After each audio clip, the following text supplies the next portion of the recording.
Hello guys, welcome back to my second video for this channel. Um this new video is about two guys, magicians actually. I'm talking about Carter and Sadie Kane.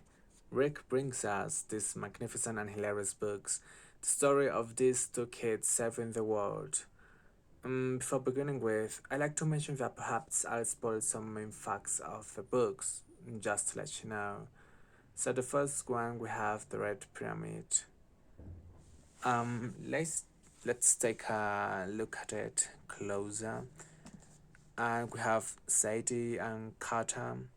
We have a great pyramid at the background and a massive snake coming of it.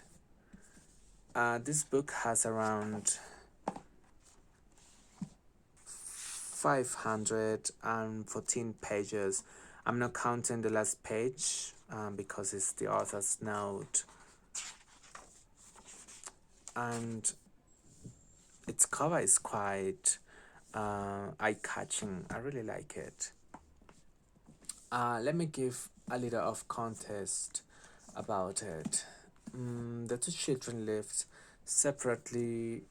They didn't know they came from a powerful and magic family, and the powers could be a little uncontrollable if they were enough aware of it and couldn't learn how to use it properly. We have Sadie, who had a British accent for living with her grandpas in London. She didn't look like her brother as she tended to be like her mother, blonde and white.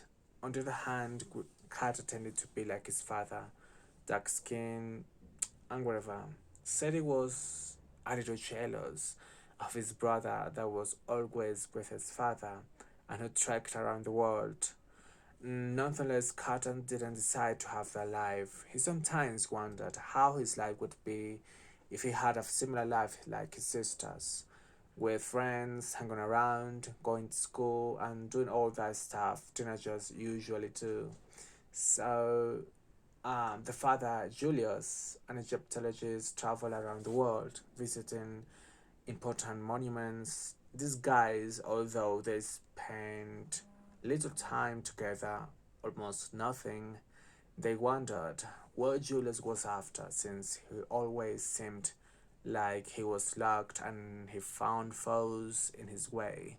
In this book, Carter Kane and Sadie had to learn how to control and use the powers if they don't want to be murdered by the enemies.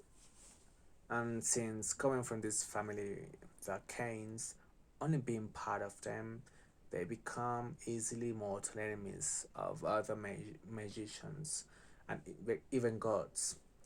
They had to work together on their own, sometimes with the support of a cat goddess who was quite protective and funny. I'm talking about Best.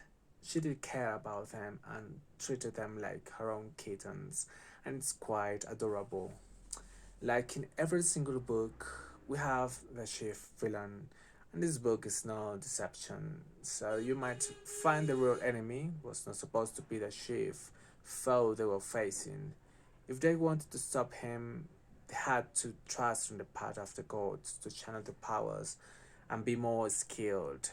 But they had to be careful as these gods could completely possess them, and they didn't want that. No one actually.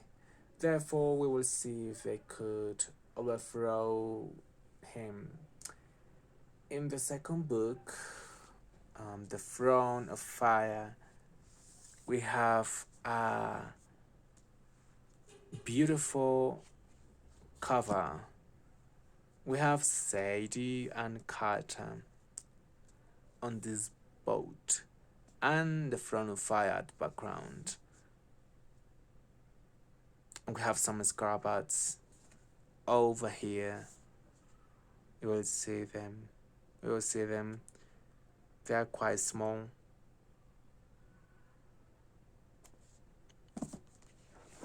This book has around 446 pages, and we have some glossary. I really like it because we have some commands that Kata and Sadie used in these books. Not only them, but the other magicians and even gods. We have the hieroglyphs, and we have some gods and the meaning of those gods.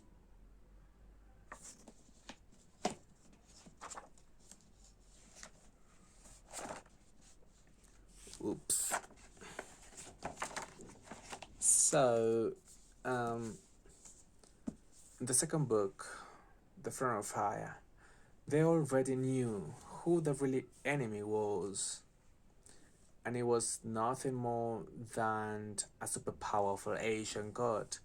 There was even a prophecy about this god and the chaos he always wanted to cause.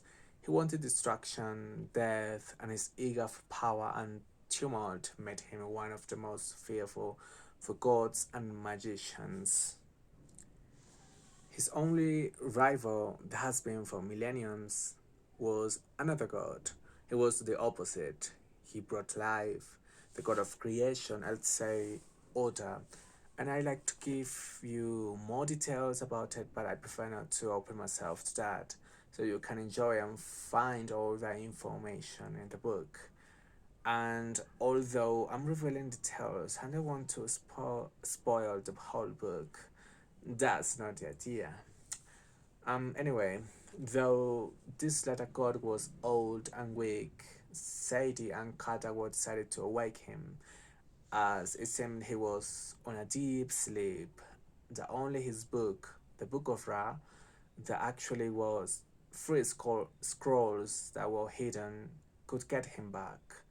These guys had to endeavor perilous quests to collect these three pieces of the book and to find the sleeping god. That was another laborious and hazardous quest.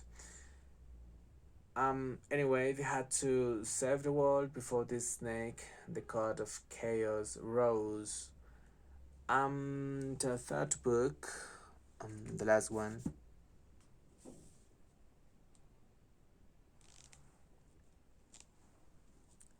We have, as in every single book of this series, uh, we have uh, we have Kara and Sadie, and we can see the serpent's shadow over here, and this is the Sea of Chaos. Well, um, in this last book, the serpent was gaining power if they do it. This magic land of gods, demons, gods, and magic creatures. Seti and Kada feared the Apophis, the serpent, could destroy the world by eating the sun up. They had to defend it, even if they had to sacrifice themselves. But they weren't alone. They had most of the gods and little magicians on the side, since his uncle Amos became the new chief lector. Apophis poisoned the mind of some magicians, filling them with desire of power and opposed after the destruction. Of course, it wasn't going to happen, as this god was rather convincing and persuasive. And finally, um, we have the Apophis. Apophis was afraid that these children found out how this they could stop him, so he started to convince her allies to menace and attack his foes. On the other hand, new magicians, most of them too young, were gathering at the Brooklyn house, where Kat and Sadie were training them, teaching them the paths of gods, although other magicians consider it prohibited, as magicians and gods should not be coexist together, and to keep mad at bay. That's what these magicians pondered. Certainly, Carter and Zadie thought differently, and they wanted to take advantage of the connection with the gods, especially if they wanted these beginners' children to defend themselves and not to allow his enemies overwhelm them. In this book, we will know if Ra, the god of the sun, will eventually return and give them a hand, or if they have to look for other ways to stop the serpent.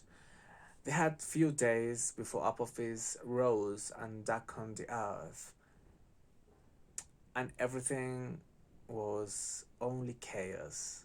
Well, guys, I hope you enjoy these books because they are quite funny, intriguing, and entertaining. I'd say that you can find them profitable since they are related to Egyptian gods and some tales about it too. So that's all for today. Please, if you want me to upload more videos like this, don't forget to subscribe and like this video. See ya.